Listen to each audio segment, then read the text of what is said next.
Yo, got my cat here. Got a drink. And how about we talk about something a little touchy? So we all have our own little beliefs, things we abide by, things we worry about, people we think might have something to do with might do with, ourselves or the universe. And I can tell you about what I believe, if you'd like. A big part can be explained by this here. Let's get started, shall we? Here's my little creation story. It's some might say it's slightly contradictory, but you know what? In my mind, it fits. In the beginning, God created the heavens and the earth as He did, and in the skies of today, we see that is as the cosmic background radiation, cosmic microwave background, whatever it's called. It all came together under God's will. It appeared as His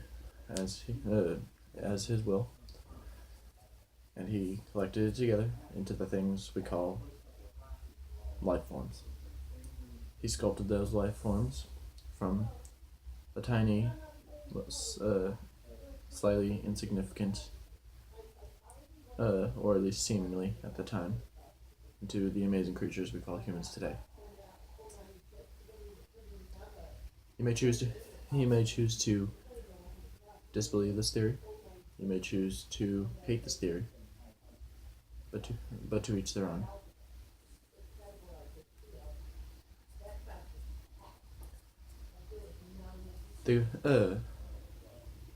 There are several things that I believe that might offend someone.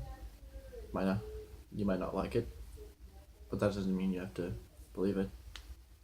If you get an entertainment out of it, then that's a plus, because that means I get to teach you about the stuff that I like, stuff that I think.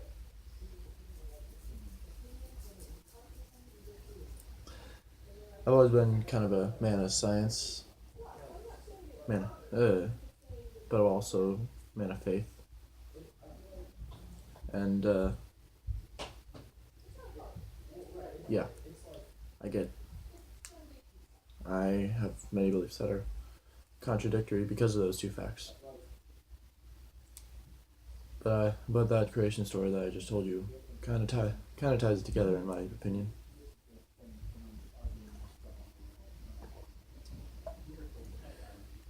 What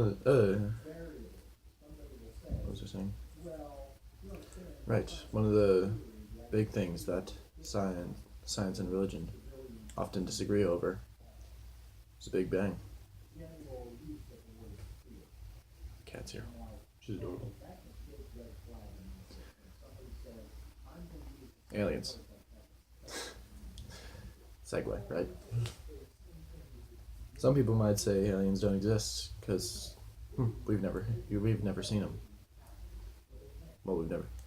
Who's directly observed God? Well, according to my pastor, Moses saw God's butt, but his butt. But whatever. It's not exactly important. What is important is that the Lord is a creative God. If He wasn't, then He wouldn't have created us, or at least sculpted us from the primordial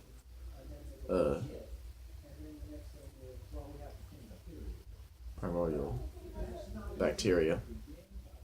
Can you guys hear the argument going on in my living room? That's my brother and my parents. They get into that sometimes. It's kind of why I'm talking about it now. they're talking about evolution. Here's something I think very few might be able to dispute. Let there be evolution. Can you prove that God did not say that? Now I've said this all in the assumption that God exists, which He does. Got me, big man. And you want to know why I believe that? Well, here's where the mushroom comes in. Is it logical for me to say that that someone made this? Is it logical to say that person is incredibly creative and recently got an amazing haircut?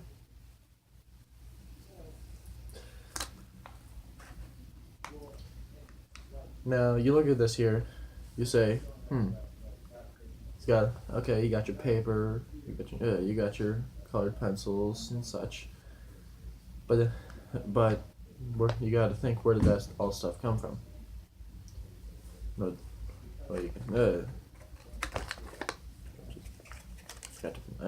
glue kind of broke.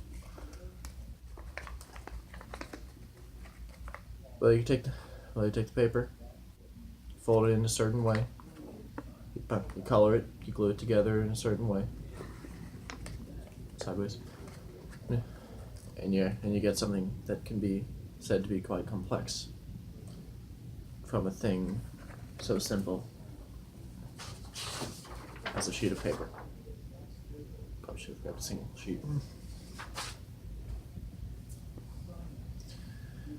Just as I believe God took a simple sheet of paper of the primordial bacteria and created the complicated amazingness of human life, as well as a lot of the other life that exists here on Earth.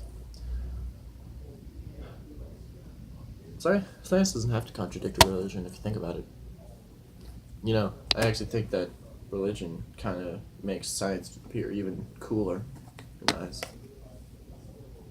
Like tiny quarks and neutrinos and gravititos, ions and pions, muons and gluons. I'm just spitting out of my arse.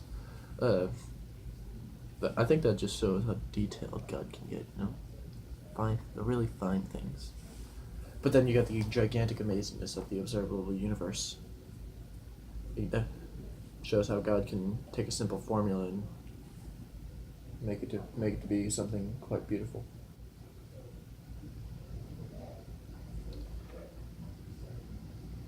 Another thing, why do we be so nice? Why do humans ever help each other? Well, there are several answers for that. Mine being God created us in a way that makes us help each other. Another thing. See this earbud? See this earbud here? See the cords attached to? Now, pretend this earbud cord just goes on forever, always onward to forever. But now also imagine that this cord here is like a timeline of your everlasting existence, and the earbud part here is the time you spend on Earth, and the rest of the cord is eternity in the other planes of existence, heaven or hell, or if you have certain beliefs, purgatory. Now, some people say, why do you do such things? That's going to really affect this part right here. It's going to affect all of this right here. And I say, I do it because it's going to affect all of this. That goes on forever, and how I'm going to exist for infinity. Now you might have seen the ad on YouTube that explains all this much better than I could. But I honestly take my beliefs from what I experience around me, just as we all do.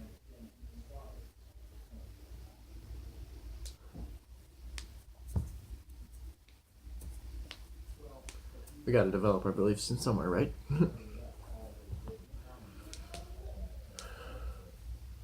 Now, we might say, why exactly do we be nice to certain people and not so nice to others?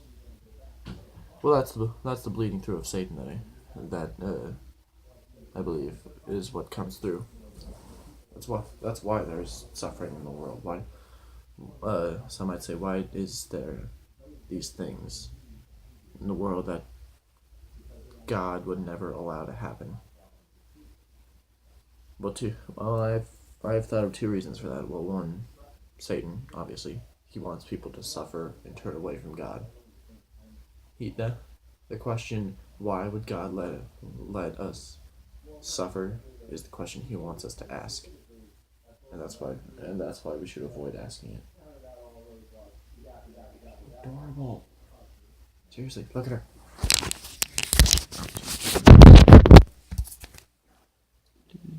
Look at her, she's adorable. Alright. Separate tangent. That's the question that Satan wants us to ask. But which makes it imperative that we don't need to ask the question. But the question after that would be, why does God allow Satan to do this? I believe the challenges of life, including life itself, being a challenge, is God allowing us the freedom of choice, whether he wants us to go with him into the light, fall backward into the void, aka hell. I don't know. I have no idea why I'm laughing.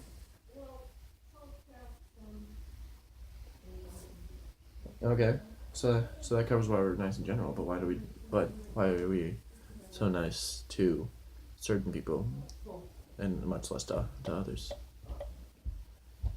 Well, my first explanation is tradition. Ever heard of chivalry? Yeah, that's existed for quite a while, but the reason we keep going on specifically being nice to women and the weak is honestly pure tradition.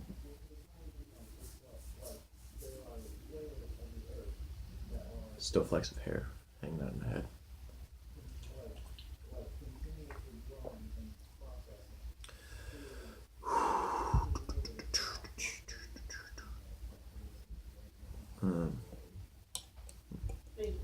The other reason I would say is because, well, what do you think? What do you think chivalry started because of? Big dude. Almighty Five. Can't believe I just stole that. Women specifically are literally the gateways to life. Why wouldn't God want us to be specifically good to them? Because the gateway of life should be taken care of just as the gate to the Garden of Eden. You know? Alright. Well, we're beckoning on 14:15, so I'm gonna drop out here. Maybe update you later. Peace out. Peace out, boyos. Just gonna go to 15 and bye.